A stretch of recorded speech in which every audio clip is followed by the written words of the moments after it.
I'm here to talk about success, right?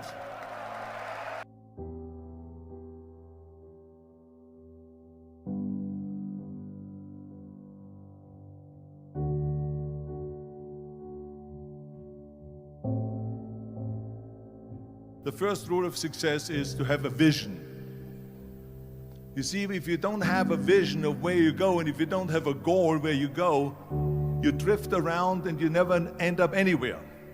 It's like you can have the best ship in the world, you can have the best airplane in the world. If the pilot or the captain doesn't know where to go, it would just drift around. It would not end up anywhere, or most likely in the wrong place.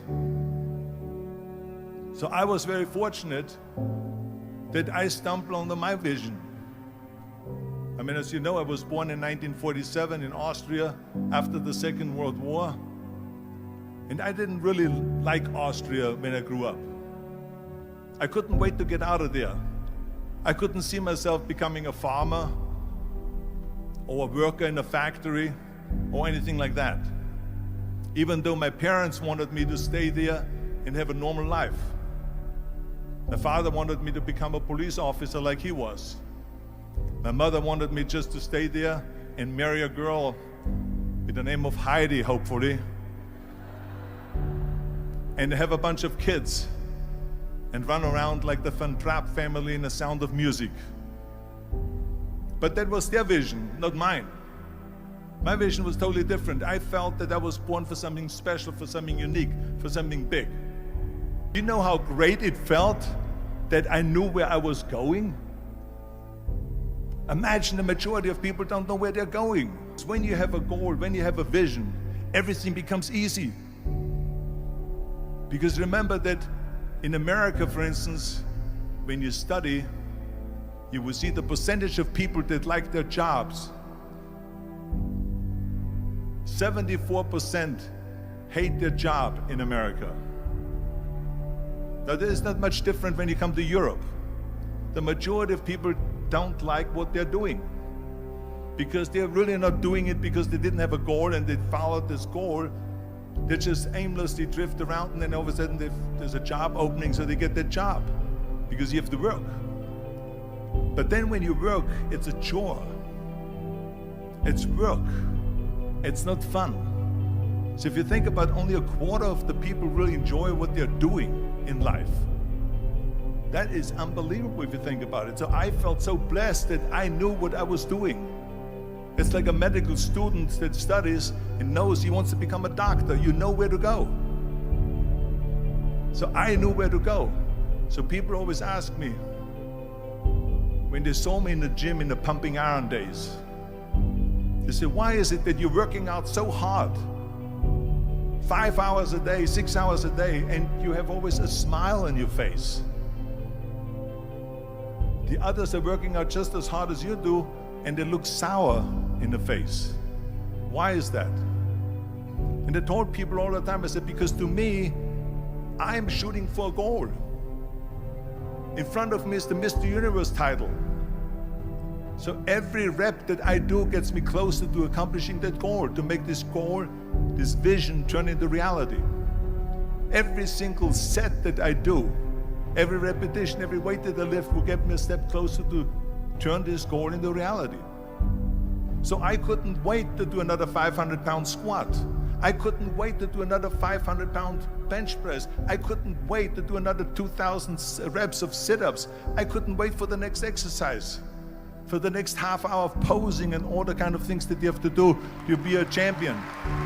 And with the age of 20, I went to London and I won the Mr. Universe contest as the youngest Mr. Universe ever. And it was because I had a goal. So let me tell you something, visualizing your goal and going after it makes it fun. You got to have a purpose no matter what you do in life. You got to have a purpose. So that's rule number one, have a vision.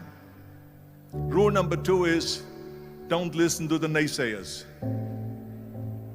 Don't listen to the naysayers.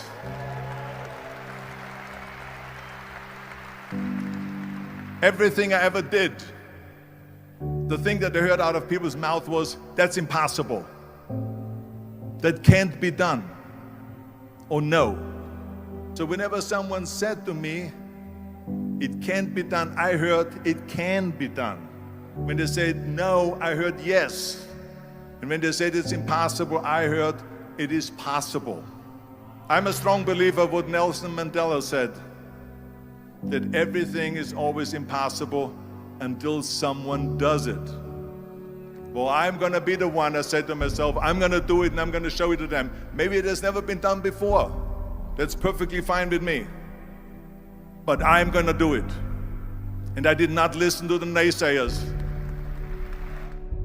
The next thing, the third point that I'm going to make to you is, before we sit down with Jürgen and talk about the rest of the three, is work your ass off. There is no magic pill. There is no magic out there. You cannot get around. You have to work and work and work. And it drives me crazy when people say that they don't have enough time to go to the gym for 45 minutes a day and work out, or to do something for 45 minutes to an hour a day to improve, if it is physically improve or if it is mentally to improve. Imagine you read 1 hour a day about history. How much you will learn after 365 hours in 1 year. Think about if you study about the history of musicians, of composers, how much you would know. Imagine if you would work on a business, on some business that you want to develop every day for an hour. Imagine how further along you will go and get. So it drives me nuts because we have, when people say we don't have the time, we have 24 hours a day. We sleep 6 hours a day, so that gives you still 18 hours. Now there's someone shaking their head out here in front. They say probably, I don't sleep 6 hours, I sleep 8 hours, right? Or just sleep faster.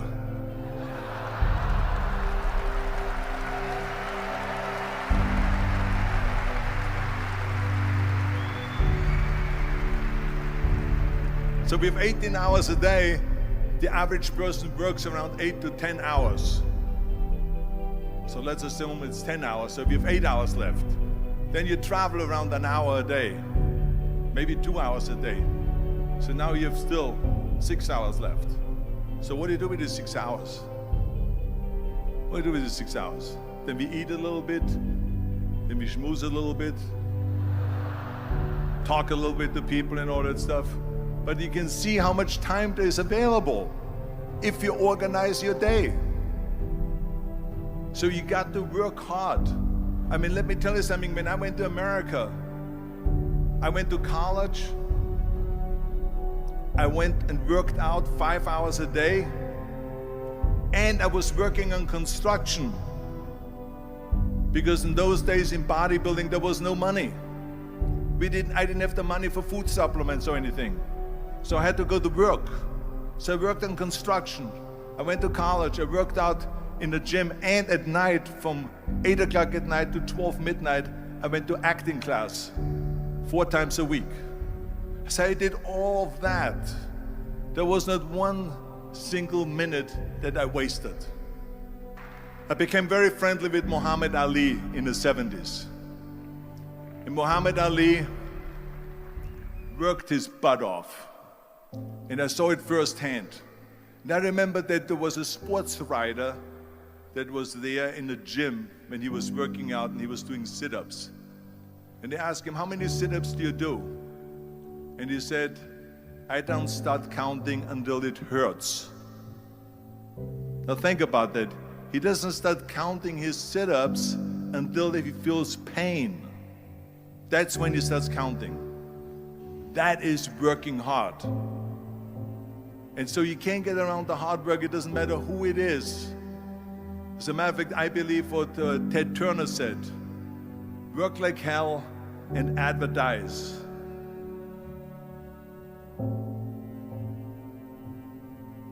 You get it? Work like hell, go to bed, and early to rise, work like hell and advertise. So you work your ass off, and then you let the world know about your work. That's what it is all about. Let people know. If you have a company, if you have a movie, if you do a sports, work your ass off, but then advertise and let everyone know. I hate plan B. And I tell you why. Because we have so many doubters, as I've said earlier, the no-sayers. We have so many of those people that say no, and you can't do it, it's impossible. That is okay, because we just turn off, as I said earlier, and we listen and we hear the no being a yes. You can't do it, you can do it, and all of that. So that is possible to do that amongst all the negative people around you. But when you start doubting yourself, that's very dangerous. Because now what you're basically saying is that if my plan doesn't work, I have a fallback plan, I have a plan B. And that means that you start thinking about plan B, and every thought that you put into plan B, you're taking away now that thought and that energy from plan A.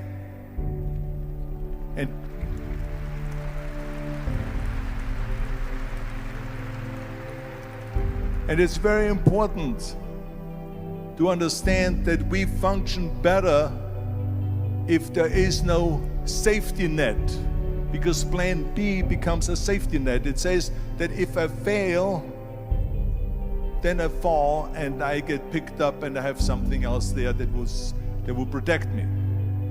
And that's not good, because people perform better when there's no safety net. People perform better in sports and everything else if you don't have a plan B.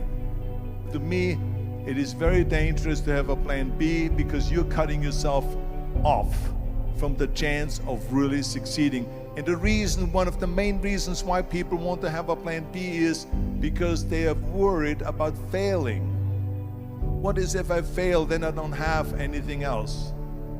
Well, let me tell you something. Don't be afraid of failing, because there's nothing wrong with failing.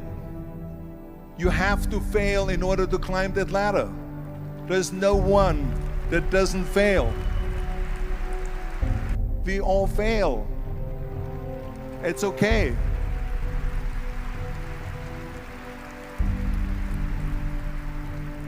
What is not okay is that when you fail, you stay down. Whoever stays down is a loser. And winners will fail and get up, fail and get up, fail and get up. You always get up. That is a winner. That is a winner. Hey, we all lose. We all have losses. This is okay. And this is why I say don't be worried about losing, because when you're afraid of losing, then you get frozen. You get stiff. You're not relaxed.